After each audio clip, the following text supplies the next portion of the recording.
पवित्र मिट्टी से दिल्ली में अमृत वाटिका का निर्माण होगा। यह देश की राजधानी के हृदय में अमृत महोत्सव की भव्य विरासत के रूप में मौजूद रहेगी। 31 अक्टूबर को ही देश भर में पिछले 2.5 साल से चल रहे आजादी के अमृत महोत्सव का समापन होगा।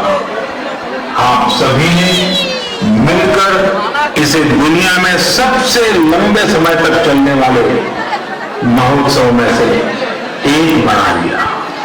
अपने सेनानियों का सम्मान हो या फिर हर घर तिरंगा, आजादी के अमृत महोत्सव में लोगों ने अपने स्थानीय इतिहास को एक नई पहचान दी है। इस दौरान सामुदायिक सेवा की भी अद्भुत मिसाल देखने को मिली है। साथियों, मैं आज आपको एक और खुशखबरी सुना रहा हूं, और विशेष करके मेरे नौजवान बेटे बेटियों को, जिनके दिलों में देश के लिए कुछ करने का जज्बा है, सपने हैं, संकल्प है। ये खुशखबरी देशवासियों के लिए तो है ही है। मेरे नौजवान साथियों, आपके लिए सविशेष है। 2 दिन बाद ही 31 अक्टूबर को एक बहुत बड़े राष्ट्रव्यापी संगठन की नींव रखी जा रही है, और वो भी सरदार साहब की जन्म जयंती के दिन। इस संगठन का नाम है मेरा युवा भारत, यानी माय भारत। माय भारत संगठन भारत के युवाओं को राष्ट्र निर्माण के विभिन्न आयोजनों में अपनी सक्रिय भूमिका निभाने का अवसर देगा। ये विकसित भारत के निर्माण में भारत की युवा शक्ति को एकजुट करने का एक अनोखा प्रयास है। मेरा युवा भारत की वेबसाइट माय भारत भी शुरू होने वाली है। मैं युवाओं से आग्रह करूंगा, बार बार आग्रह करूंगा कि आप सभी मेरे देश के नौजवान, आप सभी मेरे देश के बेटे बेटी mybharat.gov.in पर रजिस्टर करें और विभिन्न कार्यक्रम के लिए साइन अप करें। 31 अक्टूबर को पूर्व प्रधानमंत्री श्रीमती इंदिरा गांधी जी की पुण्यतिथि भी है।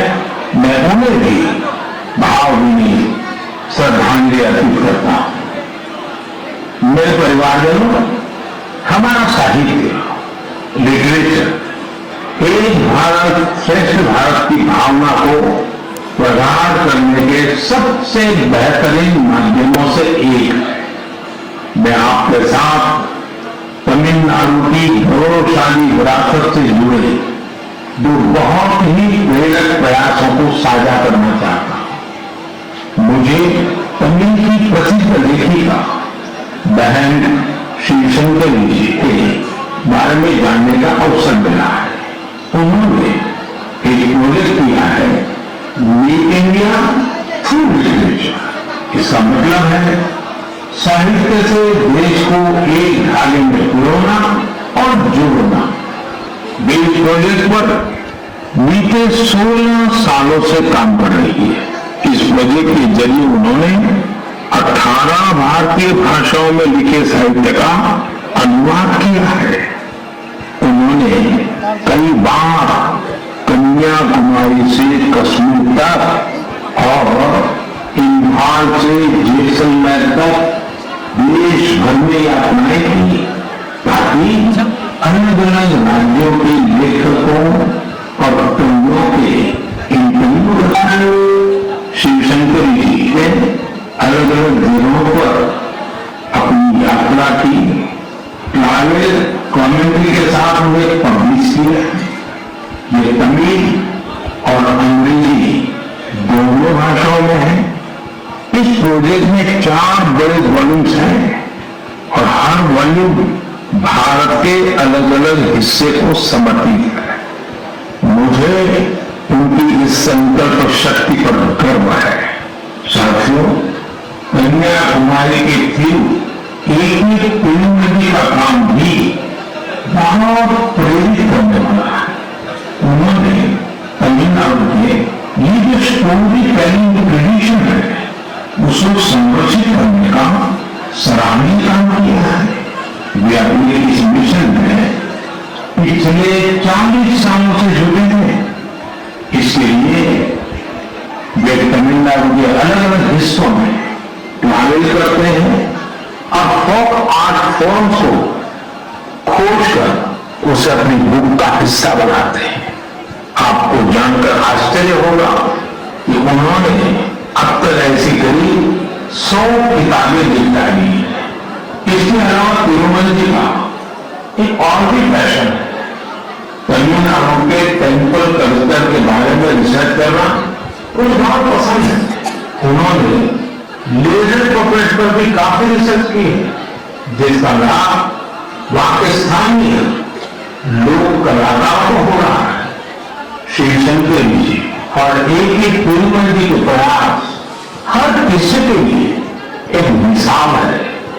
भारत को अपनी संस्कृति को सुरक्षित करने वाले ऐसे हर प्रयास पर गर्व है, जो हमारी राष्ट्रीय एकता को मजबूती देने के साथ ही देश का नाम, देश का मान सब कुछ बढ़ाए। मेरे परिवारजनों, आने वाले 15 नवंबर को पूरा देश जनजातीय गौरव दिवस मनाएगा। ये विशेष दिन भगवान बिरसा मुंडा की जन्म जयंती से जुड़ा है। भगवान बिरसा मुंडा हम सबके हृदय में बसे हैं। सच्चा साहस क्या है और अपनी संकल्प शक्ति पर अड़ी रहना किसे कहते हैं, ये हम उनके जीवन से सीख सकते हैं। उन्होंने विदेशी शासन को कभी स्वीकार नहीं किया। उन्होंने ऐसे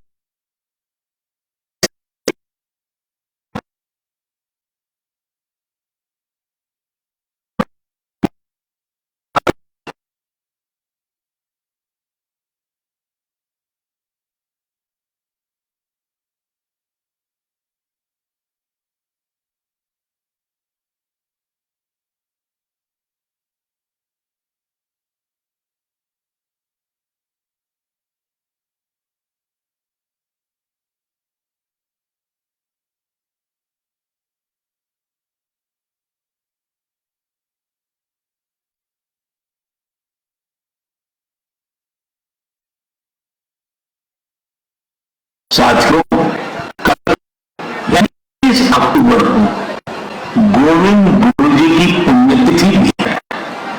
हमारे गुजरात और राजस्थान आदिवासी और वंचित समुदायों के जीवन में गोविंद गुरु जी का बहुत विशेष महत्व रहा है। गोविंद गुरु जी को भी अपनी श्रद्धांजलि अर्पित करता हूं। नवंबर महीने में नरसंहार की बरसी भी बनाते हैं। नरसंहार में शहीद मां भारती की सभी संतानों को नमन करता हूं।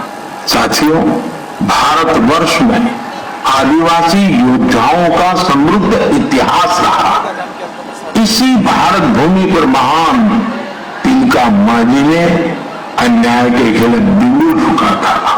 इसी धरती से सिद्धो कानू ने समानता की आवाज उठाई। हमें गर्व है कि जन योद्धा कंट्या भील ने हमारी धरती पर जन्म लिया। हम शहीद वीर नारायण सिंह को पूरी श्रद्धा के साथ याद करते हैं, जो कठिन परिस्थितियों में अपने लोगों के साथ खड़े रहे। वीर रामजी गौंड हो, वीर गुंडा धूर हो, भीमा नायक हो, उनका साहस आज भी हमें प्रेरित करता है। अल्लूरी सीताराम राजू ने आदिवासी भाई बहनों में जो अलग जगाई, उसे देश आज भी याद करता है। नॉर्थ ईस्ट में कियांग, नोबांग और रानी रायविंदी जैसे स्वतंत्रता सेनानियों से भी हमें काफी प्रेरणा मिलती है। आदिवासी समाज से ही देश को राजमोहिनी देवी और रानी कमलापति जैसी वीरांगनाएं मिली। देश इस समय आदिवासी समाज को प्रेरणा देने वाली रानी दुर्गावती जी की 500वीं जयंती मना रही है। मैं आशा करता हूं कि देश के अधिक से अधिक युवा अपने क्षेत्र की आदिवासी विभूतियों के बारे में जानेंगे और उनसे प्रेरणा लेंगे। देश अपने आदिवासी समाज का कृतज्ञ है, जिन्होंने राष्ट्र के स्वाभिमान और उत्थान को हमेशा सर्वोपरि रखा है। मेरे प्यारे देशवासियों, त्योहारों के इस मौसम में इस समय देश में स्पोर्ट्स का भी परचम लहरा रहा है। पिछले दिनों एशियन गेम्स के बाद पैरा एशियन गेम्स में भी भारतीय खिलाड़ियों ने जबरदस्त कामयाबी हासिल की है। इन खेलों में भारत ने 111 मेडल जीतकर एक नया इतिहास रच दिया है। मैं पैरा एशियन गेम्स में हिस्से लेने वाली सभी एथलीट्स को बहुत बहुत बधाई देता हूं। साथियों, मैं आपका ध्यान special Olympics world summer games की ओर भी ले जाना चाहता हूं। इसका आयोजन बर्लिन में हुआ था। ये प्रतियोगिता हमारे इंटेलेक्चुअल डिसेबिलिटीज वाले एथलीटों की अद्भुत क्षमता को सामने लाती है। इस प्रतियोगिता में भारतीय दल ने 75 गोल्ड मेडल सहित 200 पदक जीते। रोलर स्केटिंग हो, बीच वॉलीबॉल हो, फुटबॉल हो या लॉन टेनिस, भारतीय खिलाड़ियों ने मेडल्स की झड़ी लगा दी। इन पदक विजेताओं की लाइफ जर्नी काफी इंस्पायरिंग रही है। हरियाणा के रणवीर सैनी ने गोल्फ में गोल्ड मेडल जीता है। बचपन से ही ऑटिज्म से जूझ रहे रणवीर के लिए कोई भी चुनौती गोल्फ को लेकर उनके जुनून को कम नहीं कर पाई। उनकी मां तो यहां तक कहती है कि रणवीर की वजह से परिवार में आज सब गोल्फर बन गए हैं। पुडुचेरी के 16 साल के टी विशाल ने 4 मेडल जीते। गोवा की सिया सरोदे ने पावर लिफ्टिंग में 2 गोल्ड मेडल सहित 4 पदक अपने नाम किए। 9 साल की उम्र में अपनी मां को खोने के बाद भी उन्होंने खुद को निराश नहीं होने दिया। छत्तीसगढ़ के दुर्ग के रहने वाले अनुराग प्रसाद ने पावर लिफ्टिंग में 3 गोल्ड और 1 सिल्वर मेडल जीता है।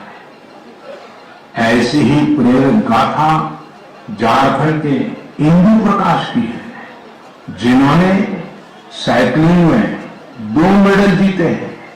बहुत ही साधारण परिवार से आने के बावजूद इंदु ने गरीबी को कभी अपनी सफलता के सामने दीवार नहीं बनने दिया।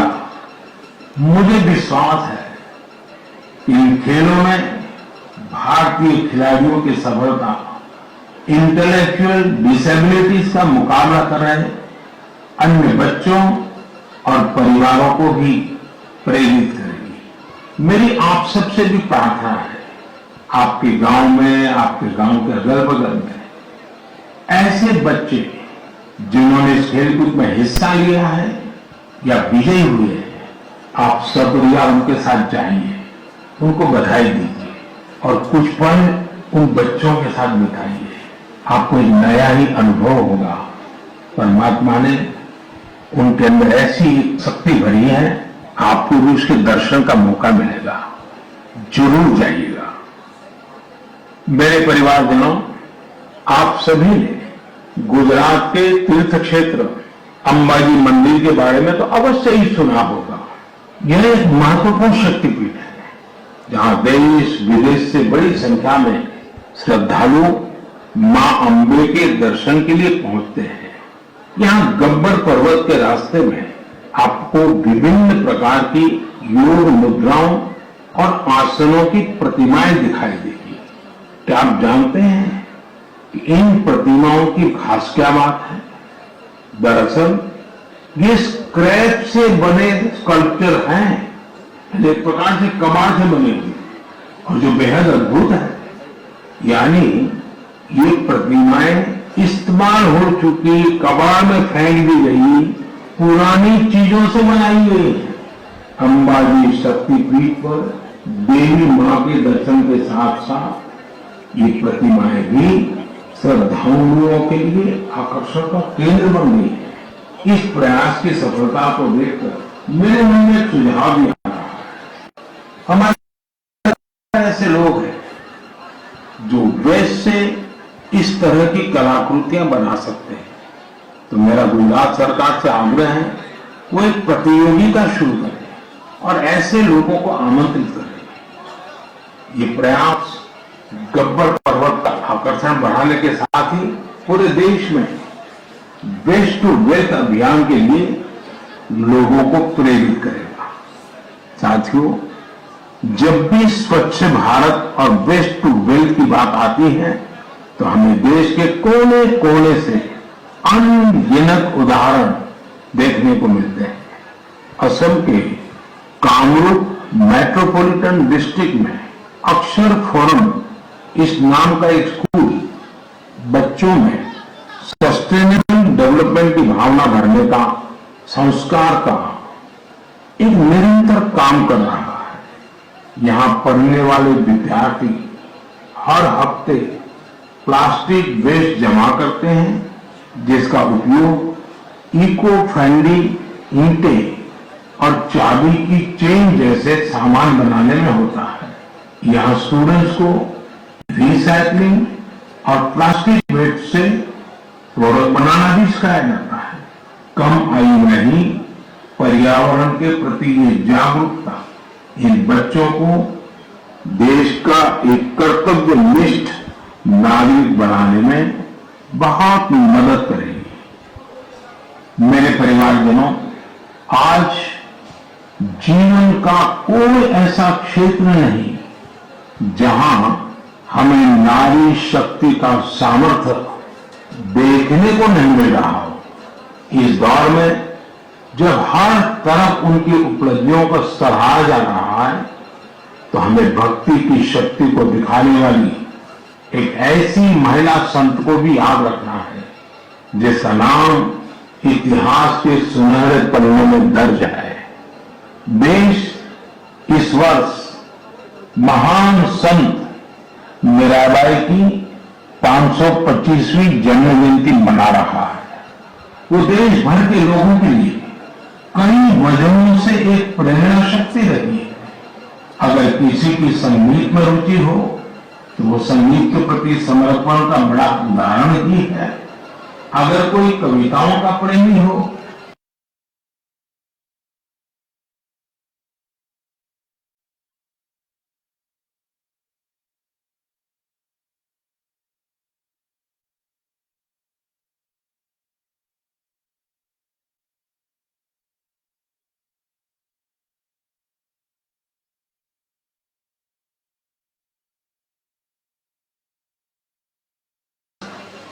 बिनी ज्ञान की गुड़ती देश की माताओं, बहनों और बेटियों के लिए मीराबाई आज भी प्रेरणा पुंज है। उस कालखंड में भी उन्होंने अपने भीतर की आवाज को ही सुना और रूढ़िवादी धारणाओं के खिलाफ खड़ी हुई। एक संत के रूप में भी वे हम सबको प्रेरित करती है। वे भारतीय समाज और संस्कृति को तब सशक्त करने के लिए आगे आई जब देश कई प्रकार के हमले झेल रहा था। सरलता और सादगी में कितनी शक्ति होती है, ये हमें मीराबाई के जीवन काल से पता चलता है। मैं संत मीराबाई को नमन करता हूं। मेरे प्यारे परिवार में हो, इस बार मन की बात में इतना ही। आप सबके साथ होने वाला हर संवाद मुझे नई ऊर्जा से भर देता है। आपके संदेशों में उम्मीद और पॉजिटिविटी से जुड़ी सैकड़ों गाथाएं मुझ तक पहुंचती रहती है। मेरा फिर से आपसे आग्रह है, आत्मनिर्भर भारत अभियान पर बल दें, स्थानीय उत्पाद खरीदें, लोकल के लिए वोकल बने। जैसे आप अपने घरों को स्वच्छ रखते हैं, वैसे ही अपने मोहल्ले और शहर को स्वच्छ रखें। और आपको पता है 31 अक्टूबर सरदार साहब की जयंती देश एकता के दिवस के रूप में मनाती है। देश के अनेक स्थानों पर रन फॉर यूनिटी के कार्यक्रम होते हैं। आप भी 31 अक्टूबर को रन फॉर यूनिटी के कार्यक्रम को आयोजित करें। बहुत बड़ी मात्रा में आप भी जुड़े, एकता के संकल्प को मजबूत करें। एक बार फिर मैं आने वाले त्योहारों के लिए अनेक अनेक शुभकामनाएं देता हूं। आप सभी परिवार समेत खुशियां मनाएं, स्वस्थ रहे, आनंद में रहे, यही मेरी कामना है। और हाँ, दिवाली के समय कहीं ऐसी गलती न हो जाए कि कहीं आपकी दुर्घटनाएं हो जाए, किसी के जीवन को खतरा हो जाए, तो आप जरूर संभालिए, खुद को भी संभालिए और पूरे क्षेत्र को भी संभालिए। बहुत बहुत शुभकामनाएं, बहुत बहुत धन्यवाद।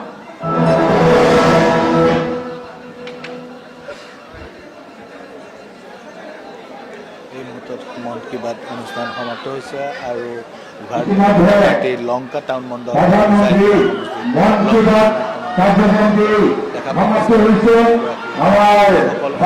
मुख्यमंत्री महोदय भारतीय जनता पार्टी যিসকল কৰ্মী আছে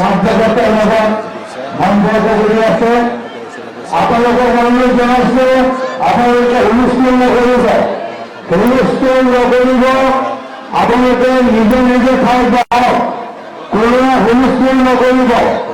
অনুৰোধ জনাইছো কাৰ্যকৰ্তাসকলক, যেহেতুকে এইটো ভাৰতীয় জনতা পাৰ্টিৰ এটি বিশেষ কাৰ্যক্ৰম, প্ৰধানমন্ত্ৰী মন কী বাত এটি বিশেষ কাৰ্যক্ৰম।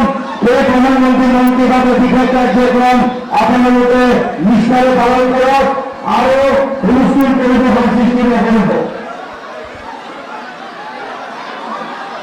হুলস্থুল পৰিৱেশৰ সৃষ্টি নকৰিব। আমি অনুৰোধ জনাইছো।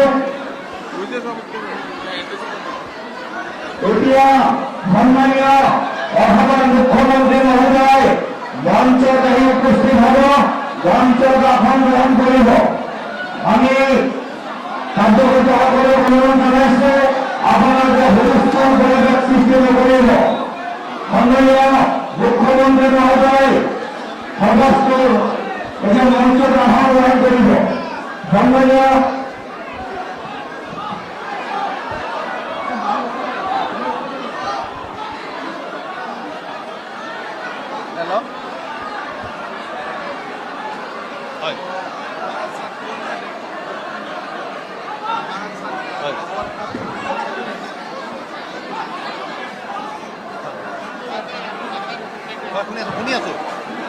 এতিয়া মুখ্যমন্ত্ৰী মহোদয়, সন্মানীয় মুখ্যমন্ত্ৰী মহোদয় মঞ্চত আসন গ্ৰহণ কৰিছে।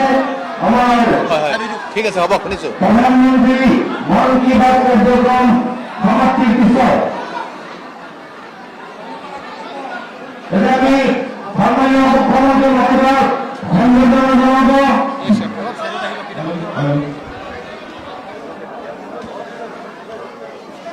সম্বৰ্ধনা জনাইছে লংকা টাউন মণ্ডলৰ সন্মানীয় সভাপতি পাত্ৰদেৱ লংকাৰ সন্মানীয় মণ্ডল সভাপতি এখানে সম্বৰ্ধনা জনাইছে আমাৰ সন্মানীয় মুখ্যমন্ত্ৰী মহোদয়। লগতে সম্বৰ্ধনা জনাইছে ভাৰতীয় জনতা পাৰ্টি হুজাই জিলাৰ সভাপতি মহোদয়। ভাৰতীয় জনতা পাৰ্টি হুজাই জিলাৰ সভাপতি মহোদয় সম্বৰ্ধনা জনাইছে আমাৰ মিটিঙত আছো দাদা, মই মিটিঙত আমার লঙ্কা লঙ্কেশ্বরী মন্দির ঘাট কমিটি পরিচালনা সমিতি সম্বোধনা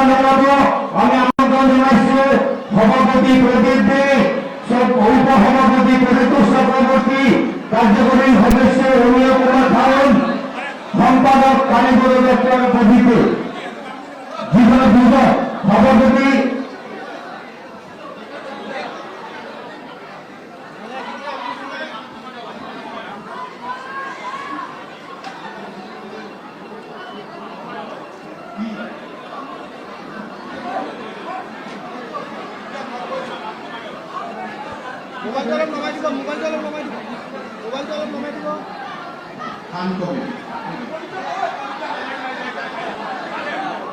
আপনারা সবাই ভালো পূজা ভালো করে হয়ে গেছে ঠিক আছে লঙ্কেশ্বরের তার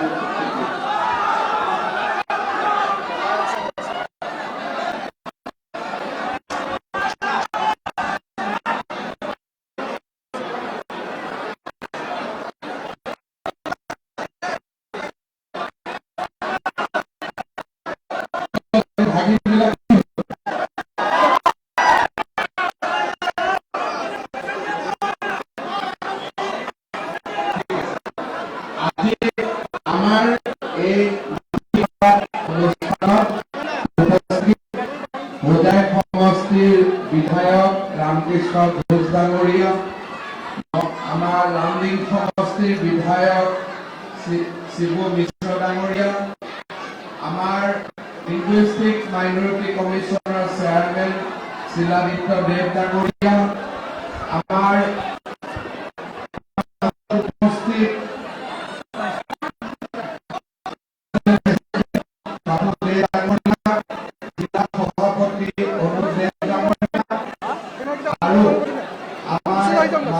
উপস্থিত ৰাইজ আই মাতৃসকল যুৱক যুৱতী বন্ধু বান্ধৱীসকল মই দুৰ্গা পূজাৰ সময়ত আহিছিলো লামডিং মন কী বাত শুনাৰ কাৰণে মই হাফলঙত আছিলো মোক পাৰ্টিৰ পৰা ক'লে যে আপুনি মন কী বাত ক'ত শুনিব মই ডিব্ৰু ৰঞ্জন শৰ্মাক ক'লো যে মই লংকাত শুনিম কাৰণ পূজাত মোৰ লংকাত মই আপোনালোকক ধন্যবাদ জনাইছো যে আজি আপোনালোক ইমান সুন্দৰ কৰি আহি মন কী বাত অনুষ্ঠান উপভোগ কৰাৰ কাৰণে আপোনালোকে জানে যে প্ৰত্যেক মাহৰ শেষৰ ৰবিবাৰৰ দিনা দিনৰ 11 বজাত প্ৰধানমন্ত্ৰী নৰেন্দ্ৰ মোদী ডাঙৰীয়াই মন কী বাত অনুষ্ঠানত যোগদান কৰে তেওঁ ভাৰতবৰ্ষৰ ৰাইজৰ লগত কথা বতৰা পাতে আজি আমাৰ অসমত আৰু আমাৰ দেশত ভাৰতীয় জনতা পাৰ্টিৰ আমি যিমান কাৰ্যকৰ্তা আছো সকলোৱে এই ৰবিবাৰৰ দিনটোত আমি মন কী বাত অনুষ্ঠান শুনো মোৰ হোজাই জিলা ভাৰতীয় জনতা পাৰ্টিৰ অন্তৰ্গত সকলো বুথ সভাপতিলৈ মোৰ অনুৰোধ যে আপোনালোকে যেন প্ৰত্যেক বুথত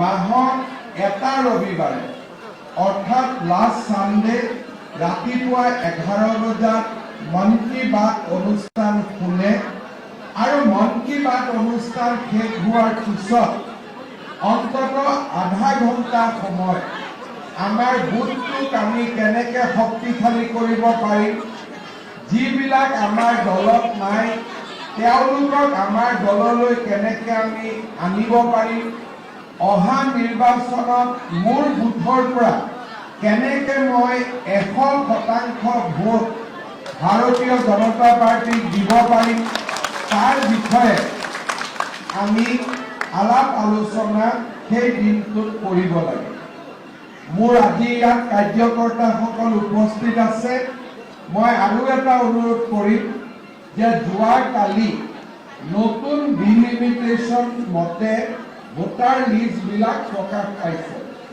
কিন্তু যিহেতু এইটো এটা নতুন প্ৰয়োগ কোন গাঁও দূৰৰ গাঁও কোনোবা ভোটাৰ কেন্দ্ৰত আহি যাব আগতে আমি পুৰণা ভোটাৰ লিষ্টখন 30 বছৰ থকাৰ কাৰণে লাহে লাহে ভোট চেণ্টাৰবিলাক গাঁৱৰ লগত কনভিনিয়েণ্ট হৈ পৰিছিল কিন্তু এইবাৰ নতুন ভোটিং চেণ্টাৰ বনাব গতিকে ওচৰৰ গাঁৱৰ লগত দূৰৰ গাঁও যোগ হৈ যাব যদি আমি চকু নিদিওঁ। সেইকাৰণে আমাৰ MLA সকল আৰু কাৰ্যকৰ্তাসকলে DC আৰু ব্লক অফিচত ভোট চেণ্টাৰবিলাকৰ নাম চাব লাগে আৰু য'ত য'ত অকণমান খেলি মেলি আছে সেইখিনি জিলা উপায়ুক্তক জনাই দি আমি কাৰেকশ্যন কৰিব লাগে যাতে আমাৰ ভোটাৰ লিষ্টবিলাক ধুনীয়া হ'ব পাৰে। আৰু এইটো অকল হোজাই নহয়, গোটেই অসমতে আমাৰ ৰাইজে কৰিব লাগে, নহ'লে ভোটিঙৰ দিন আমি গম পাম যে মোৰ চেণ্টাৰ 2 কিলোমিটাৰ দূৰত, 3 কিলোমিটাৰ দূৰত, তেতিয়া আমি ভোট দিব নাযাম আৰু এটা ভোট দিব নোযোৱা মানে আমাৰ দলৰ ক্ষতি হ'ব। কাৰণ এইবাৰ আমি সকলোৱে মিলি মোদী ডাঙৰীয়াক দেশৰ তৃতীয়বাৰ প্ৰধানমন্ত্ৰী আমি পাতিবই লাগিব আৰু সেইকাৰণে এটা ভোটো যাতে আমাৰ ক্ষতি নহয় তাৰ বাবে আমি চাব লাগিব আৰু ভোটাৰ লিষ্টবিলাক ভাল হ'লে, কেন্দ্ৰৰ ওচৰত হ'লে, তেতিয়াহ'লে আমাৰ কেতিয়াও ভোট ক্ষতি নহয়। মই আপোনালোকক ধন্যবাদ জনাম। এইবাৰ দুৰ্গা পূজাৰ সময়ত মোৰ হোজাই জিলাত থকাৰ সৌভাগ্য হৈছিল। সকলোৱে সুন্দৰভাৱে আমাৰ দুৰ্গা পূজা উৎসৱ পালন কৰিছে। লংকাত মই আহিব পৰা নাছিলোঁ যদিও লংকাটো খুব ধুনীয়াকৈ পূজা হৈছে আৰু আপোনালোকক মই দেৰিকৈ হ'লেও শাৰদীয় শুভকামনা, শাৰদীয় শুভেচ্ছা মই আপোনালোকক আকৌ এবাৰ জনাইছোঁ। কালী পূজা আহি আছে, দীপাৱলী আহি আছে, এই উৎসৱবিলাকো সুন্দৰভাৱে পালন হওক তাৰ বাবে মই কামনা কৰিছোঁ। পিছত মই আৰু এদিন সময় উলিয়াই লংকাত মই আহিম, সেইদিনাখন মই আপোনালোকৰ লগত লংকা টাউনৰ ডেভেলপমেণ্টৰ কাৰণে যি কাম কৰিবলগীয়া আছে, আমাৰ ফ্লাইঅভাৰটো খুব সোনকালে হৈ যাব আৰু চিমেণ্ট ফেক্টৰীৰ গাড়ী আদি যাতে এইফালেদি নাযায় তাৰ কাৰণে আমি বাইপাছ এটা বনোৱাৰ বাবে ইয়াত চেষ্টা কৰি আছোঁ যাতে পাব্লিকৰ অসুবিধা নহয় আৰু আন বহুতবিলাক কাম আমি লাহে লাহে কৰিম। এবাৰ ৰাস্তা ঘাটৰ কাৰণেও আমি অলপ পইচা দিছোঁ আৰু এনেকৈ আমি অনাগত দিনত আৰু আপোনালোকৰ কাৰণে কাম কৰি গৈ থাকিম। আপোনালোকক মই আকৌ আহি লগ পাম। আজি